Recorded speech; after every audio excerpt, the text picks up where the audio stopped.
ด้อเพื่อนๆสิมาไปเบิ่งสวนป่าไปเดินหนองป่ามาเบิ่งหนองป่านำกันเอ๊ะมาเบิ่งหนองป่าอยู่หลังบ้าน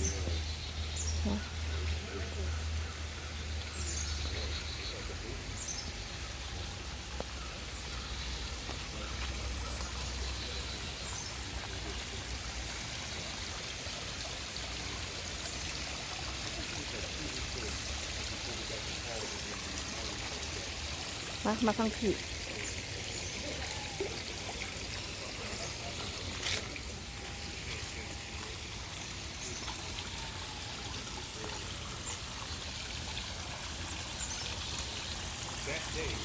เห็นบ่น้องป่านี่เห็นบ่เบิ่งดูนี่นะเพิ่นออกมาหลินนะโตใหญ่โตยักษ์โตใหญ่บางด้วยนะเห็นบ่ท่านบ่มีได้เฮ็ดนะ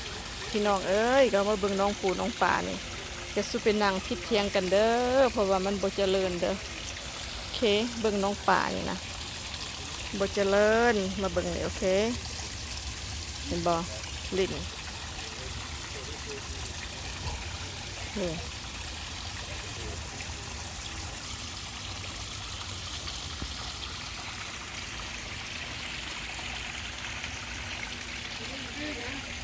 yes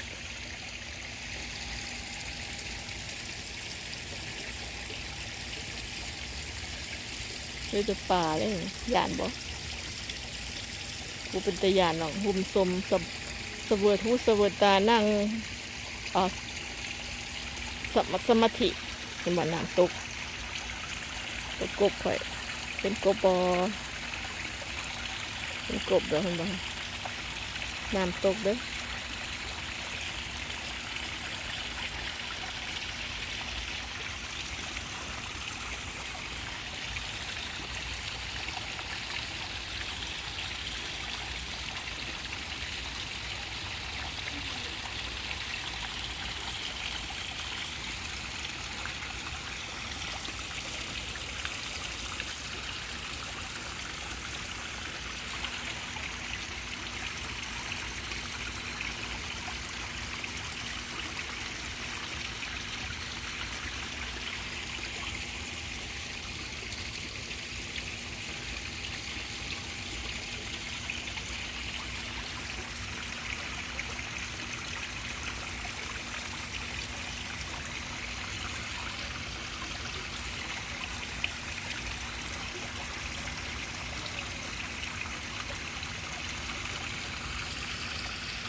อันนี้มันเข่าเพิ่นนี่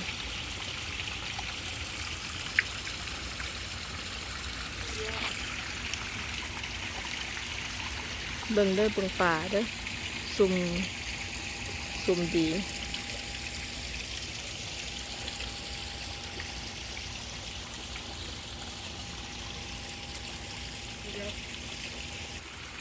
โอ้โห look at that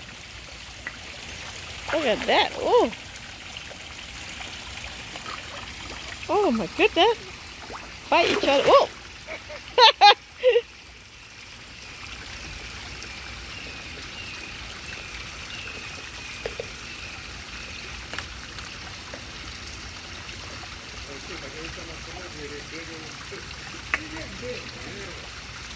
they get big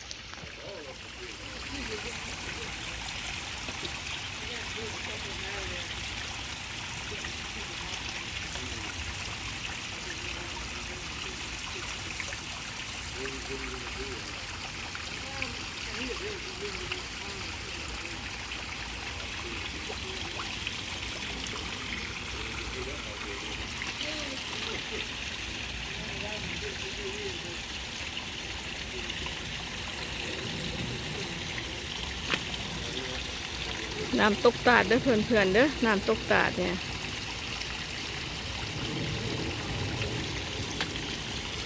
มาเด้อมาชมสวนป่าน้ำข่อยน้องป่าข่อยนี่ชมเด้อป่านี่ที่อเมริกาเขาบอกกินเด้อพี่น้องเด้อป่านี่เขาเลี้ยงให้มันงามหัวงามตาเขาชมเซยให้ สวาดสมองเสวยสมองให้มันว่างสมองให้สมองปลดปลงมีความคิดแนวดีๆมาเฮ็ดแนวดีๆงามๆอันนี้กับเมนส่วนน้องป่าคอยนี่ละโอเคให้มันอบอุ่นสายตาแล้วกับเมลเทคนางอธิษฐานนางเขาศีลเขาทำตามภาษาข่อยนี่ละโอเคนี่นะเลี้ยงแล้วก็หักเลยพี่น้องเลยป่านี่ก็ได้ก็คือคนนี่แหละเลี้ยงแล้วก็หัก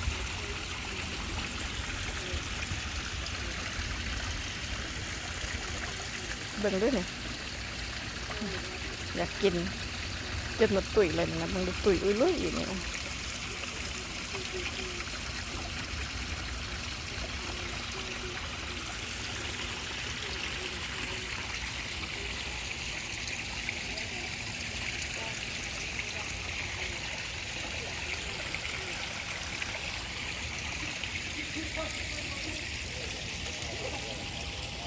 ลงมาทางที่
ดีใจ